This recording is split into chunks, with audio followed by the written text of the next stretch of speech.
Shalom, selamat pagi rekan-rekan pemuda-pemudi. Berikut adalah bacaan firman Tuhan pada hari ini, Kamis tanggal 20 Januari 2022. Terambil dari Matius pasal 5 ayat 25 hingga ayat 26. Lembaga Alkitab Indonesia memberi judul Yesus dan Hukum Taurat. Segeralah berdamai dengan lawan-lawanmu selama engkau bersama-sama dengan dia di tengah jalan, supaya lawanmu itu jangan menyerahkan engkau kepada hakim, dan hakim itu menyerahkan engkau kepada pembantunya, dan engkau dilemparkan ke dalam penjara.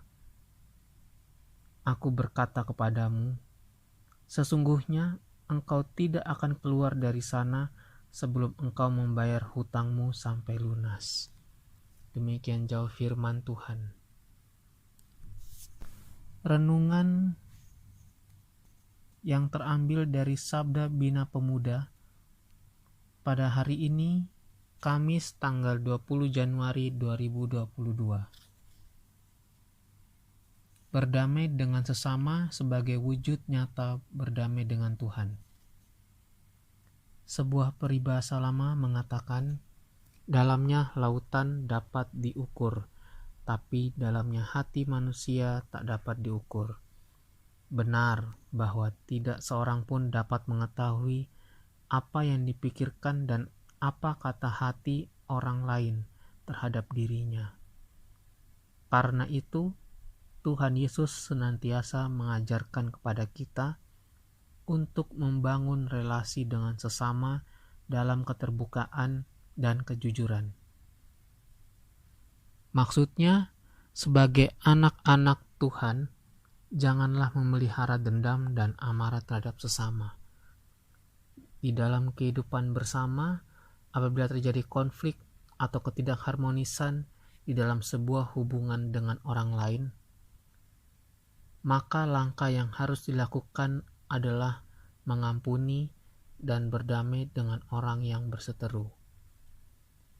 Hal ini menjadi sangat penting dalam pandangan Tuhan Yesus, seperti yang dituliskan Matius pasal 5 ayatnya yang ke-25.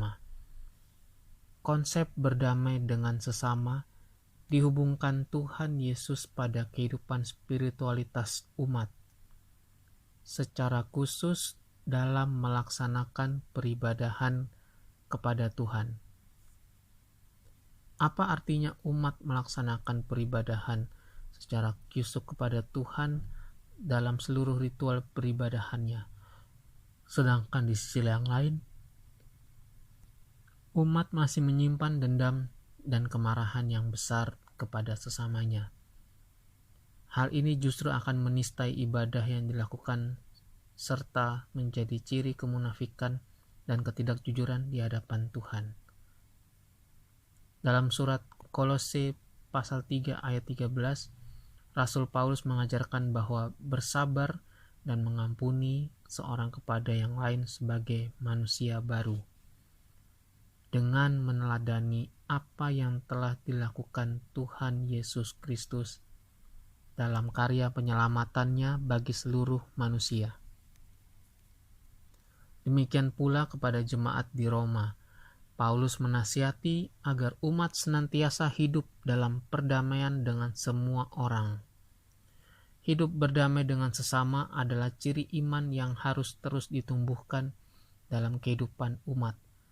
Sebab dalam perdamaian dengan sesama, maka relasi kita dengan Tuhan terbangun dalam kedamaian.